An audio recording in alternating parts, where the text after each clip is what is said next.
Welcome mga ka-farmers kag mga ka-travel. Papunta tayo ngayon sa isang bayan dito sa Oriental Mindoro kung saan mayroon tayong CHC business presentation para sa ating Japan Technology, the organic solution for farming at para sa waste management. So let's go everyone! See you there para sa ating CHC Agritech business presentation with Ma'am Rosie Lansang, Ma'am Rina Barrientos, si Ma'am May, kasama din natin at syempre yung Alvarado Brothers, mga ka-travel and mga ka-farmers. See you!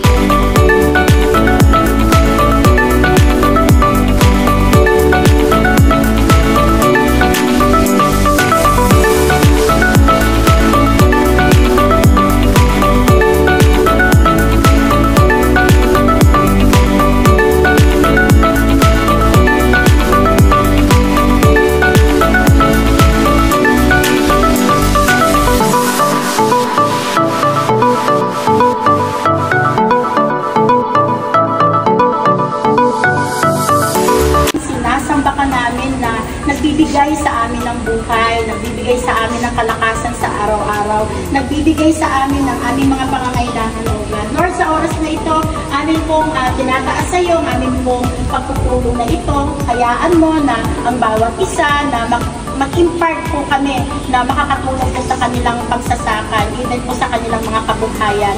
Lord, sa mga natitirang oras, Panginoon, hayaan mo yung aming speaker na magdadala ng solusyon sa problema na mayroon ng magsasaka ay magkaroon po ng maayos na wisdom and understanding para maibahagi po ito sa aming mga magsasaka. Salamat po, patuloy na pinupuri ka namin na natitirang oras namin ay ma-enjoy po namin ang bawat isa. Salamat po, patuloy na pinupuri ka namin, sinasamba ka namin, pinasasalamatan ka namin sa tanging pangalan ng aming Panginoong Yesus. Ang lahat ay magsabi ng Amen!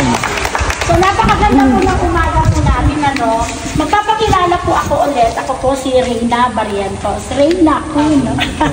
Pero alam niyo po kung bakit nung bata ako ayaw ko yung pangalan ko kasi tinutukso po ako. Pero habang lumalaki ako, natutuwa ako sa pangalan ko kasi ang Reyna pala ay maraming kahulugan. So pwedeng conqueror ka, pwedeng yung pangalan mo ay namamayagpag sa iba't ibang larangan. Pero ito po yung gusto kong i-impart sa inyo. Siguro lahat tayo gusto ng solusyon sa problema natin. Sino pa ba yung may problema sa pera dito? Lahat po tayo gusto ng may solusyon. Di po ba? Yes. Yes, oo. Napakalayo po ng pinanggalingan namin. Ang dala-dala po ng Team Pampanga ay solusyon. Siguro nag-iisip kayo ngayon, naku, sabi ang layo ng pinanggalingan, sumakay pa kami ng barko, ilang bundok pa yung pinagdinaanan namin para lang makarating dito. Ay personal po, minaneho ko po yun mula Pampanga, ako po yung nag-drive ng sasakyan para lang makarating dito sa inyo. So, amazed po ako at nagpapasalamat po ako sa time na binigay niyo po sa akin. Siguro nag-iisip kayo kung ano yung dala-dala namin, nakikita niyo sa harapan namin kung ano yan.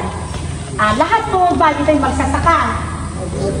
Lahat po ba gustong kumita? Lahat po ba na may gustong solusyon sa problema? Alam ko po yung mga magsasaka, marami pong problema. Ano po yung mga problema yun? Maaaring mataas yung ating inputs, yung ating ginamit. Maaaring pong kilay yung namin natin.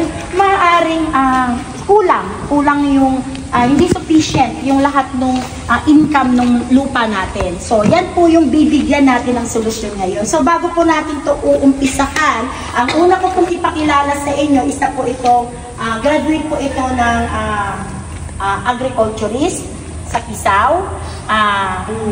Major in crop science nga po. So, marami po itong idea pagdating po sa lupa. So, isa po ito sa nakasama namin kasi iba po talaga pag lumalakad na kumpleto. Meron po kami agriculturist, meron po kami expert sa aquaculture, meron po kami expert sa pagnenegosyo. So, kumpleto po. Lahat po kung gusto niyo pong magnegosyo, kung gusto niyo pong kumita, meron po tayo. So, tatawagin ko po ngayon si si Sir Wilson Alvarado. Isa po itong nagpo-formulate po ng feeds sa kanyang larangan. Ayoko na patagalin kasi masyado na po mahaba. So ito po siya yung unang mag-i-speak sa atin kasi ikling oras para ma-share niya po sa inyo kung ano po yung dala-dala namin produkto sa maikling oras po. Sige po. Magandang umaga po sa lahat. Salamat po sa pagpapaunlad sa amin dito sa bayan po ng San Teodoro. So, kung hindi nyo po naitatanong, kilala ko rin ang ating sarili ako nga pala. So mga ka-farmers and mga ka-travel, nandito pala tayo ngayon sa At by profession, San Teodoro, po isa tayo sa kursong municipality agricultura. dito sa Oriental So, ang Mindoro. tinutukan po natin sa paghahayupan. At sa paghahayupan po, yung tinutukan na naman natin, yung mga inaalagaan ng common ng mga kababayan po natin. Baboy, manok, baka, kambing, yan po eh. Kasi sa atin po kasi, kung minsan dyan po tayo kumukuha ng pinagkakabuhayan po, yung pagkabuhayan po natin. Kaya naman sa akin, para makatulong po ako sa kapwa ko nag-aalaga, dahil nga ako'y nag-aalaga. So ang pinaka-tinutukan ko, yung paano ba gumawa ng magandang page na makakatulong sa mga nag-aalaga ng baboy. Ano ba yung pwedeng ilagay na makakatipid sila, lalaki ng maayos yung kanilang mga baboy, kaya naman kung meron silang baka, kalabaw, so, doon po yung tinutukan natin.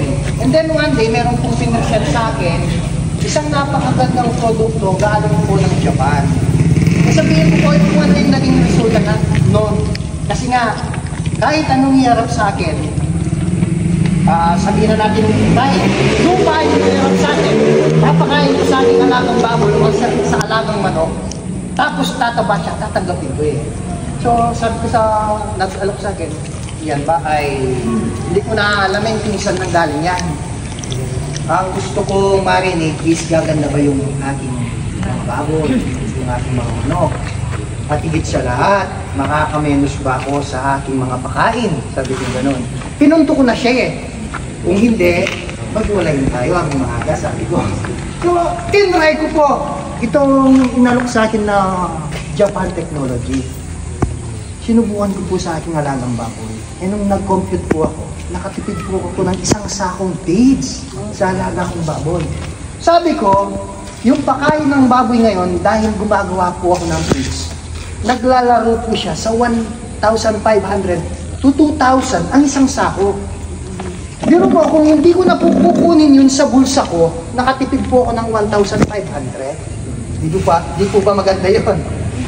Kasi nga, kung kukunin mo po yung sa bulsa mo, o kung pang-ano mo na lang sa pamilya mo, kaya sa mga anak mo, may baon sila, di ba?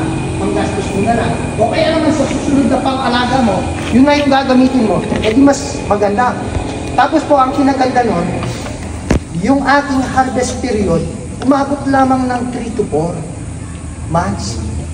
Sabi ko, sa standard kasi, sa mga commercial, umaabot po ng 4 na buwan hanggang 5 buwan yung pagpapataba ng baboy. Kung minsan, umaabot pa nga ng 6 yun eh.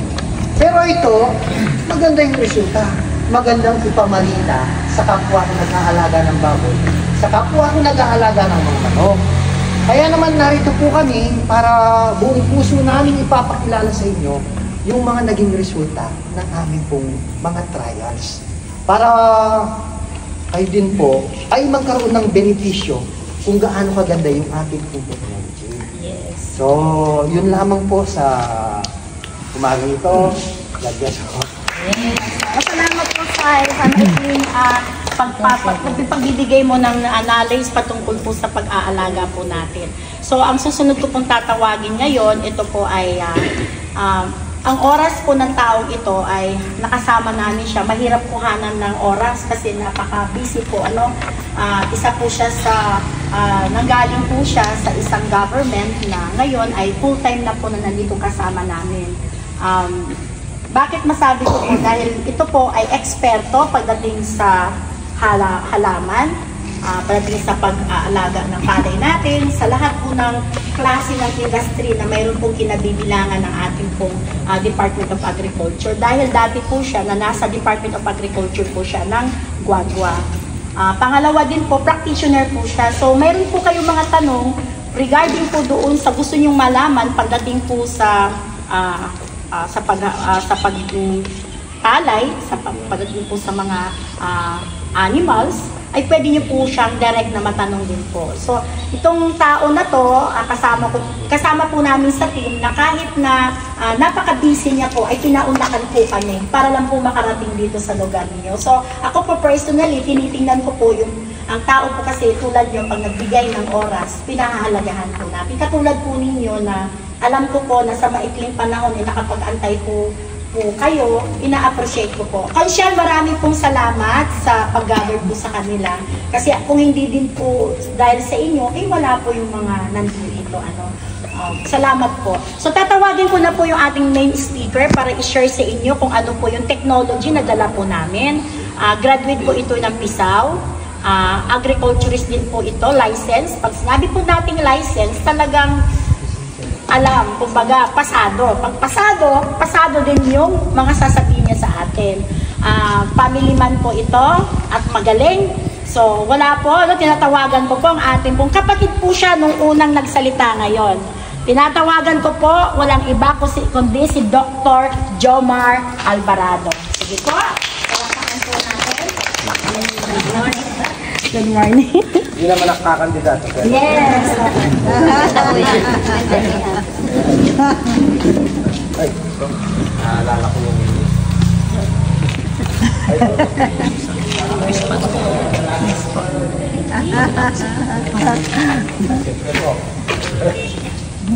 magandang umaga po sa inyong lahat. Yes. Yan. Kita ba? Opo. Nakikita po ninyo. Malinaw po. Good morning. Gaya na nasabi ni Manuel na ako si Jomar Alvarado, no? Pero hindi ko naman kamag-anak yung kontra na si Max Alvarado. Kasi kontrabida kung bida sana. No?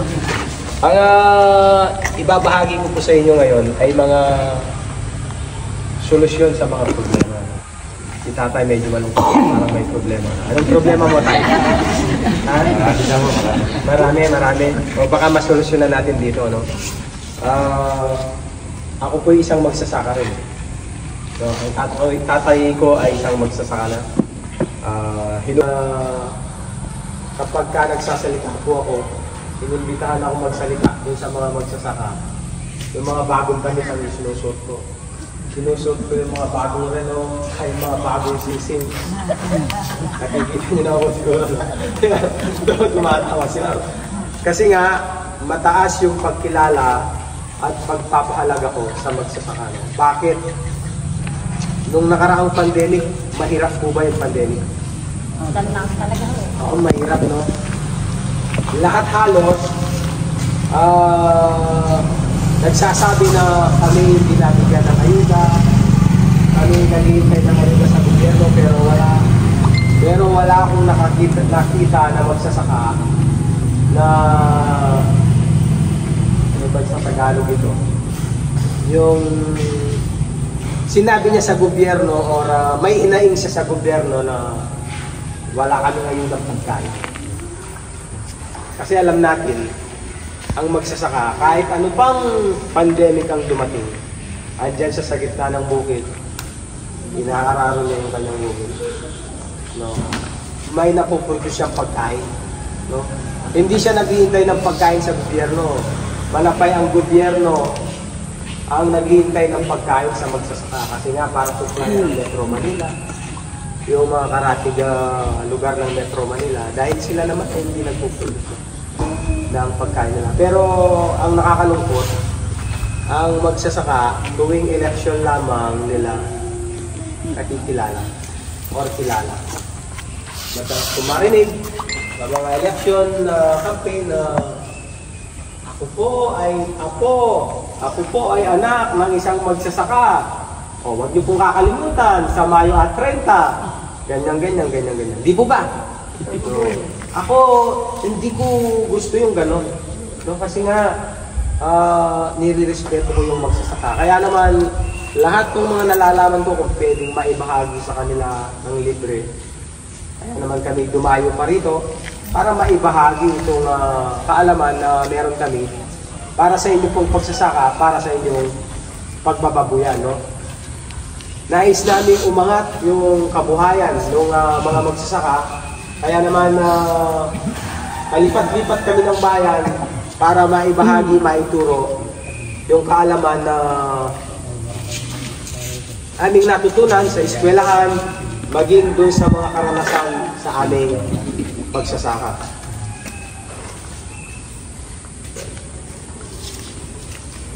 Ito pong aming kumpanya ay Classic World ang pangalan niya, no? Classic. Ibig sabihin ng Classic, class yung kanyang mga produkto, unique ang kanyang kitaan. No? Ganyan yung aming kumpanya, Classic.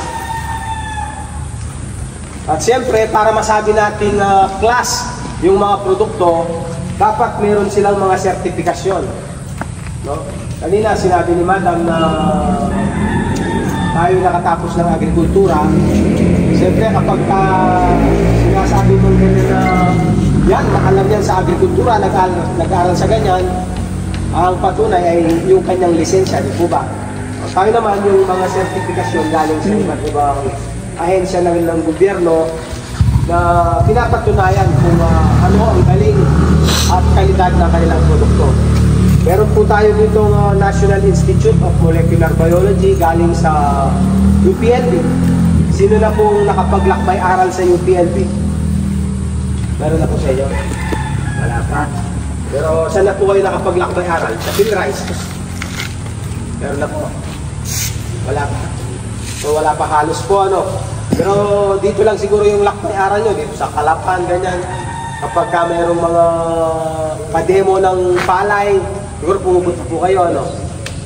Ano ba ang tawag dun sa mga, ano na yun? Harvest Festival. Ganyan, siguro nag-a-attend po ng ganyan, no? Nag-a-attend po? Nitong pinabubulok yung organic matter sa palayan. Kapag siyempre nabulok yan, magiging parte ng lupa, nagiging pataba sa lupa.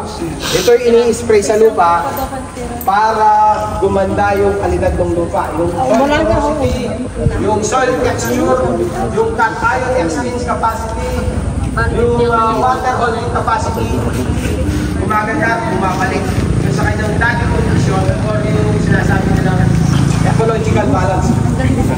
Pwede, sir, yan natin content, sir? Yes. Oo, nadulungi ako, sir? Sobrang ganda nila. Oo. Na makita ko lalo yung kagandahan nila. Yan. Medyo parang, ano, may 10 pang tama lang. Pero, alam niya lang kabuhan niya. nakikita pa rin? Yung banda doon, ito, motor, pinabubulok. At saka, ginagawang non-acidic yung lupa. Kung acidic yung lupa mo, alam mo, may maraming kuhol, maraming peste. Maraming po ba peste sa palayan? Yan. Ibig sabihin, acidic yung lupa. Kasi gustong-gusto ng mga peste, ang acidic na lupa, ng mga kuhol, ang acidic na lupa. Naglalagay ba kayo ng pangkuhol dito? Kailalagay po?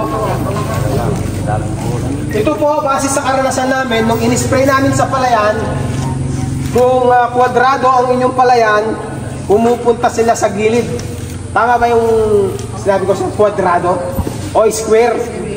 Kwadrado rin ba yung tawag sa inyo? Isang pinitak na ganyan. Isang kahon. Yan. Pinitak. O pitak kayo. Pitak. Iba-iba lang. No? Pinitak sa amin. Kung isang pinitak yung ano, na-spray mo ng activator ito, yung mga kuhol ay pupunta dun sa gilid o kaya aalis sa iyong palayan. Kaya naman kung nakaaway mo ang iyong katabing bukid, mag-spray ka nito, pupunta sa kanyang kapitan. May kaaway na siya. Kung kaaway mo lang. Pero kung hindi mo kaaway, i-share mo rin sa kanya to para lumayo yung mga kuhol. Ito po yung activator, no? Magaling din ito sa pampatanggal ng babahong amoy sa baboy at saka sa manok, dun sa ipot, at saka sa tain ng baboy, no? Inilalagay din po ito sa mga syudad, ginagamit nila sa kanilang mga kubeta. No? Yung sa kanilang inodoro din pa yung tawag sa inyo. Toilet bowl. O, partners, friend, kaibigan ng magsasaka to. Sa pangalan pa lang, kaibigan na ng magsasaka. Partners, friend. Ito po'y pampabulas ng ating mga tanim. No? Ini-apply ito, ini-spray sa ating tanim na palay. Karamihan siguro dito nagtatanim ng palay, no? Pwede rin sa gulay, pwede rin sa mga rambutan, sa mga namumunga. Lansones. Yan, kung pwede. Basta sa lahat ng namumunga, no? Ano tayo pag spray niya ito sa mga malaso eh? Sabunga agad? Ano po? Spray daw, mabubunga agad. Kung magic. Ang hirap-hirap ng iyong tanong. Kaya nga na, nabunga na daw. Pampabulas, papupulasin muna bago papubuhatin. Di mo ba? Ang palay, papupulasin muna. So, oo. Ini-spray ito 7 to 10 days pagkalipat tanim. Sabog tanim po ba dito o lipat tanim? Lipat tanim. So kung lipat tanim, 10 to 14 days tayo. 10 to 14 days. Kung sabog tanim, 7 to 10 days. Mas maaga. Ito pong farmer's friend, pampabulas ng ating tanim. At saka ito, ang ginagawa niya pa, yung mga peste, nilalayuan yung ating palay. Kasi yung sangkap nito na 21 strain microorganism ay naglalabas ng mga enzymes o mga sangkap na ayaw ng peste. Kaya naman maalis sila. Ang ginagawa pa sa palay, pinatitigas yung kanyang katawan, yung dahon, ganun din. Kaya hindi siya berdeng-berde, hindi naman maputla, so hindi naaakit yung peste. Tignan nyo ang mga peste kapag ka-berdeng-berde ang inyong palay, pinupuntahan ng stem borer, di po ba? So kapag gano'n, sisip-sipin. Saka kung mapapansin nyo, yung berdeng-berde, yung lip folder, yung mambibilok, di po ba? Bumibilog dun sa dahon, tapos nalalaglag, nagiging paru-paru puti. Di ba? O, gano'n. Gustong-gusto kasi, malambot yung dahon, berde yung dahon, mabango yung dahon. Kahit kayo naman po, gustong-gusto nyo yung mabango eh. Po ba? Oo. Oo, tama. No? Ito po ating... Di, yung mga kakilala ko nga, nanay, gustong-gusto yung malansa, tsaka mabaho pa nga eh. Gusto nila yung basa para magparami. Di ba sa tao, ganun din, para magparami. May asawa, o kaya alam ko yung basa-basang ganyan. Sinalay, oh. Puro nakakailan pa kaya sila. Ganda ng tao eh. Sino yung pamalungkot ang pagulong tawa? Kaya bata kayo ng nanay. Yun. Yun po yung farmer's friend, no? At siyempre, yung mga alaga nating baboy para maproteksyonan, ito po'y pinaiinom sa alaga nating mga baboy, no? Para makaiwas dun sa ASF. Pero hindi po ibig sabihin na kapag ito'y pinainom sa mga alaga nating baboy ay hindi natatamaan ng ASF. No? Pampalakas lamang po ito ng resistensya. So kapag malakas ang iyong resistensya, kahit na may sakit na dumadapo, minsan yung katabi mong bahay, tinatamaan, ikaw hindi. Kasi malakas yung iyong resistensya. Tama, yung panlaban. Ito yung probiotics, no? Sa mga alaga nating kalabaw, baka, manok, baboy, mga tigre. Sino yung may alagang tigre dito? Asawa. Ay, tigre siguro yung asawa. Ay, asawa mo. Wala ko asawa, hindi ko pa eh.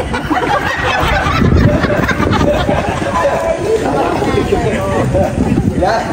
Yun yung probiotics. Kaya nakikita nyo na, ano, sa baka, sa baboy, sa kambing, sa aso, sa mga manok. Hindi lamang nailagay yung kalabaw dito dahil hindi nakasya. Kasi mahaba ang sungay niya. Yan. Ito po yung probiotics. Siyempre, foliar to. Foliar naman to. Ito yung diretso nang ini-spray sa ating mga tanim. No? Kapag ka ito po in-spray natin sa ating pananim na palay, yung uhay ng palay, di po ba minsan yung pinakabandang huli, wala nang laman yan, yung nagkakasepo, ano. Kaya naman titignan mo, pipit-pitin mong gano'n, ipa siya. nagkakalaman din po yun. Tapos pinapipintog yung butil. At kapag mapintog ang butil, ibig sabihin mabigat. Pinabibigat yung butil. No, ganun siya. Tapos pinahahaba yung kanyang uhay. No? May taglay kasi itong NPK na tinatawag. Dito po yung ating taga-DA. Alam na alam yung sinasabi ko na NPK. Yung nitrogen, phosphorus, and potassium. Kaya naman pagka in-spray ito, maaga nating na-harvest yung palay. Hindi naman yung isang buwan lang ay harvestan mo na. Hindi. Shorten niya ng 10 to 15 days yung ating pananim na palay. At the same time, kahit na kakaunti yung araw ng ating pagpapalaki ng palay, ay napapalakas niya pa rin yung ating ani. Yan ang ating Maxi Grow. Ito po, ini-spray ko sa ating mga pananim. Yan. Lahat ng klase ng pananim po ay ginagamit ito. No?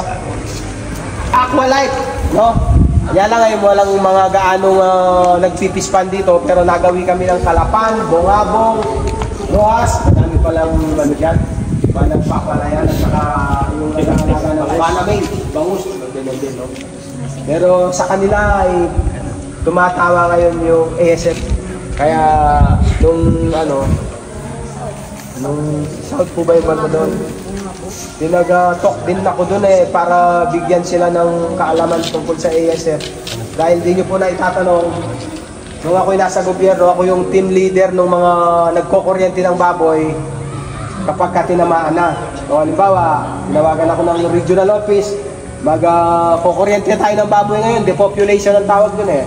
So, lahat ng tinamaan dun sa 1 kilometer radius, kakatayin, kukuryentein. So, kaya kayo po, yung mga alaga yung baboy, huwag niyong hayaang ipakita dun sa mga kung sino-sino lang na ahente na galing sa ibang kasi sinasamantala kayo ngayon eh. Sasamantalain kayo, ay, baka tamaan na yung baboy mo. Magkano po ang Baka ikaw ang tamaan sa akin kapag kaya ikaw walis ka. Magkano po ang 100 yung live weight. Diba? Lugi pa. Luging-lugi. Halos lampas sa kalahati. Kasi nagalaga din akong baboy eh. Pero alam niyo po ba, ibalik ko dito sa probiotics bago ko balikan niyo ako live. Nagalaga ako ng baboy, 30 yun, 30. So, 3 kulungan na gano'n. 10. So, yung unang 2 kulungan na ibenta ko. Hindi sila tinimaan. Pero dahil kasagsagan ng ASF, bago lamang ito, itong, bago magtag-ulan, tag-araw, Abril, May, ganyan, May. Yung aking baboy sana, nag-aalaga ako para tuloy-tuloy hanggang ASF. Dati, nung tumama yung ASF sa amin, 2019, isang araw lang, kinabukasan mamamatay ang baboy. Ganon kabilis ang ASF.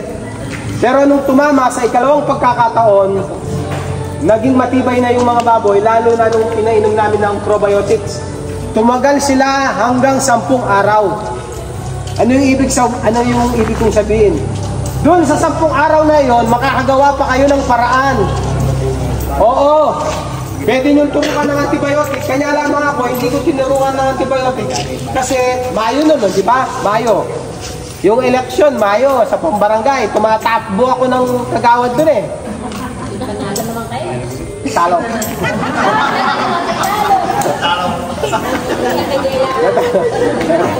Natalo. Kasi nagbigay ng asal kayo ng baboy. pera at saka bigas yung nakalaban eh. Wala tayong magagawa. No? Baboy lang ang kaya ko. Ganyan pala talaga, no? Kasi yung sa kanila, kompleto eh. May pambili ng baboy, pera, tsaka bigas. Kompleto yung sa kanya. Nasusunod siguro, bigas naman yung ipamimigay ko at least kompleto, nakauna na yung baboy. Doon sa span na 10 days po, makakagawa kayo ng paraan. Pwede nyong katayin, no? Para maibenta sa baryo. Diba ba? Kasi hindi naman nakakahawa yung ASF talaga. No? Kami kinakain namin yung ASF. O kaya naman, pwede nyo pang maibenta. Ang timano, tinamaan ng ASF. First day, Yan nyo na, kung hindi rin kayo binabawalan sa mga checkpoint, andito yung DA. Kunwari hindi nyo naririnig yun ng taga-DA. Pero sundin nyo po yung sinasabi ng taga-DA. No? Yun lamang ay mga segue na pamamaraan.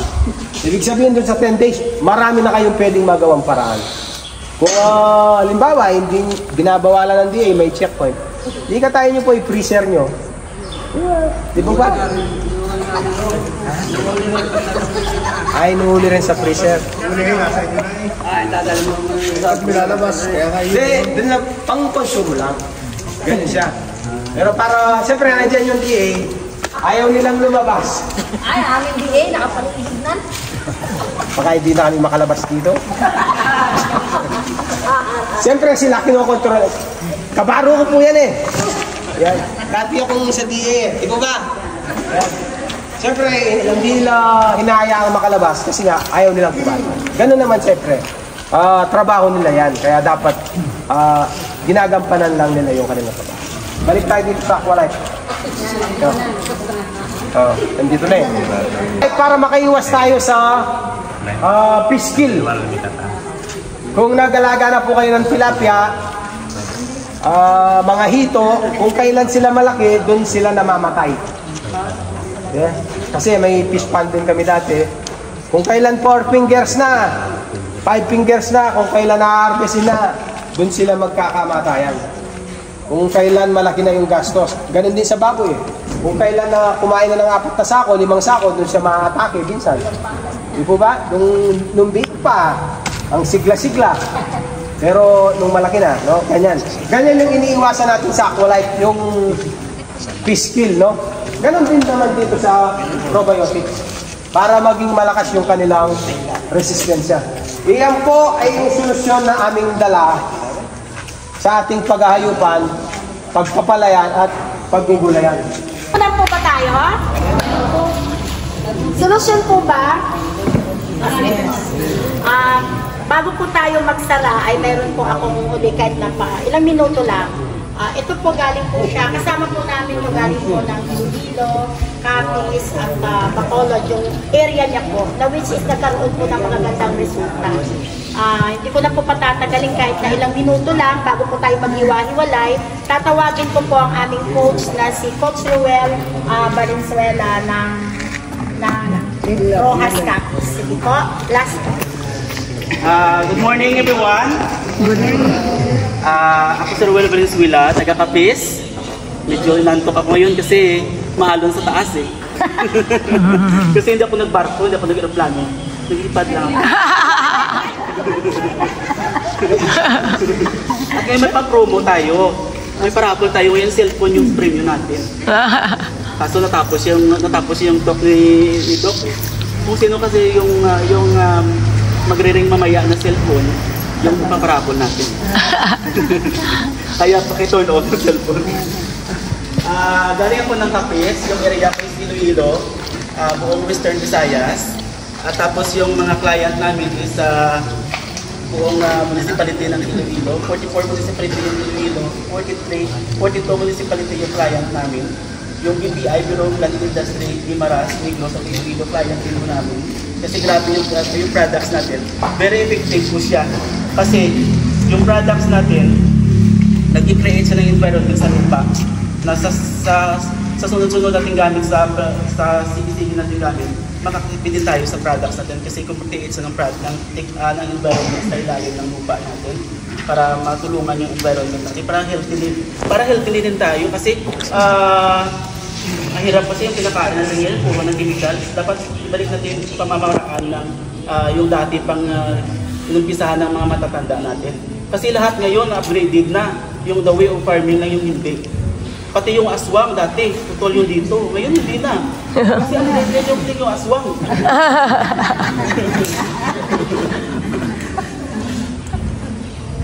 Tapos more than 200 LGUs yung gumagamit ng ating technology. Safe po, kahit mag-prepare kayo, hindi na kayo maglagay ng gloves, hindi na kayo maglagay ng face mask kasi safe siya. Makakatulong sa environment, makakatulong sa hangin na ginagawa natin. natin para safe yung lahat, para sabi natin na healthy yung paligid natin. Tapos sabi, maraming problema yung farmers, di ba ma'am? Ano, yung isa sa pinakamasakit na narinig ko sa isang tinadura, sabi niya, huwag tayong magtitiwala sa mga farmers at saka mga fishermen kasi mga mahirap na yan sila. Binuto ko yan, pero ngayon ibinuto yan kasi saan ba kumukuha tayo ng pagkain? Di ba farmers? Pagdating sa ibang lugar, saludo yung mga foreigners sa atin kasi tayo mismo, tayo natuturo sa mga environmentalist sa mga agriculturist nila. Dito sa Pilipinas, parang ang mura lang sahod ng mga DA. Di ba mura ang sahod ng DA? Kung minsan siya pa yung humahawak ng minro, siya din yung in-charge ng DA, tapos susunod ko sana. Kaya sabi ng mag-aaral ako ng agriculturist kasi doon ako magtatrabaho sa Japan. Hindi na sabi nito magtatrabaho sa Pilipinas kasi alam na mura yung sahod natin dito. Kung dito lang tayo mag-focus kaso, ito yung technology na makatulong sa atin. Nadadami yung ani natin. Matutulungan tayo na mag-trip o mag-apat na kilo ng atin na anihin. At organic pa. Di ba? Kaya hindi naman ako agriculturist, mga high school graduate lang ako. Pero dahil sa effective yung products natin, ang dami na namin client. BPI, siya yung matingin ng Ibarra. Sabi ng BPI, ma'am? Bureau. BPI ng Ibarra, BPI ng Negros, BPI ng Iloilo, gumagamit ng kasi sabi nila, sa more than 2,000 na technology na introduce sa BPI, walang nakatatalo sa CITSI Island. Kaya pinapalakpakan yan. Walang palakpak. Ano daw po yung BPI, sir? Bureau of Plant Industry. Kala ko bangko yun. Oo, tayo ba? Sabi ko sa'yo. Sir, kasi alam dito bangko. Kala niya, BPI, Bank of the Philippine Islands. Kasi nung una kong pinuntahan, bangko, kala ko magbibigta ko sa Philippine Islands. Oo. BPI para yung para sa tanim. Kaya yun ko na-discover yung BPI na hindi pala siya bangko. Bureau of Plant Industry. Bureau of Plant Industry. Bureau of Plant Industry. Kaya ngayon, more than yung client namin is sa Pilipinas, more than 200 LGUs. Yung kilo-kilo na kuha namin, Guimaras, Aklan, Capiz, Negros, part ng Palawan, part ng Aurora, part ng Ilocos Norte, at part ng Luzon area, client ng team namin. Kaya ito yung ating technology, makakatulong sa ating lahat na para maging healthy tayo, para pagkaani natin, ma'am, di ba, pag mag-harvest tayo, parang nalulungkot ka, kasi mag-harvest ka palang may naniningil na. Tama. Kasi maging triple yung ani nyo pag ito yung ginamit natin. I-try nyo. Pag hindi umipikto sa isang business yung application, huwag na talagang gamitin ito ulit. Balik tayo sa lumang pamamaraan. Okay? Maraming sa lahat. Maraming salamat sa inyong lahat sa opportunity na ibigay nyo sa kasama namin from Pampanga na lumuwas pa papunta dito para maibahagi ito ating technology. Si Ma'am Reyna. Ito yung Reyna namin. Si Ma'am Rosie, ito yung aming queen. At si Dr. Jomar Alvarado, yung aming king. At sa aming prinsipi namin, si Sir Wilson. At siyempre yung king ng Mindoro, si Sir Hector. At saka si Ma'am May. Okay? We are from CHC Agritech, Organic Solution for Farming. Safe para sa lahat. Happy farming and have a bountiful harvest to everyone. Thank you so much. Safe kahit sa inyo. Maraming salamat po sa oras at kung mayroon pa po kayong ibang katanungan regarding po sa product po natin na makatulong po sa atin. Sa pagtatanim nyo, mayroon po tayong contact Sir Hector po. Si Sir Hector po. Wala po rin alam. Yes, Ano naman kayo? habang po napapalagad kayo ngayon, ongoing po yung Yung busing po kami ang tagahan din. Kay Boss Miranda. Farm. Mas ano po siya, kung ano po yung paggamit ng fertilizer, mas marilesen po yung expenses. Yun po talaga yung purpose namin. Maraming salamat po. So yan mga ka-farmers at mga ka-travel, marami tayong kaalaman about sa farming, fishing at sa pag-aalaga at mga hayop natin dito sa CHC Agritech Business Presentation. So see you next time mga ka-farmers. Bye! And mga ka-travel.